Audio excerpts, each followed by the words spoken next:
معاملہ نہیں ہے. یہاں پر WHO کی انٹرنیشنل ٹیمز جو ہیں وہ کام کر رہی ہیں. تمام ڈیٹا جو ہے اس کی بھی کہانی اب میں بتاتا ہوں WHO کی کیا کہانی ہے وہ کیا ہے جی WHO کی کیا کہانی ہے. میں آتا ہوں فروخت ایک طرف آپ جی نبیل صاحب میں آتا ہوں فروخت آپ کی طرف آتا ہوں. ذرا ایک جواب WHO کی کیا کہانی ہے. WHO کی کہانی سن لے.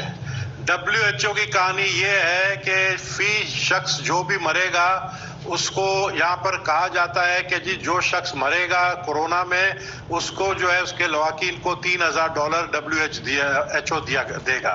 یہی وجہ ہے کہ کوئی پیشنٹ اگر کڈنی پہ بھی مرتا ہے, ہارٹ اٹیک میں مرتا ہے, اس کو کورونا ظاہر کر دیتے ہیں. یہ آپ کے پاکستان نے پاکستان کی گورنمنٹ نے WHO کے ساتھ کیا یہ معاہدہ ہے یا نہیں ہے؟ تو پوری دنیا کے ساتھ یہ معاہدہ ہے کہ جو مرے گا کورونا میں اس کو $3000 ملے گا.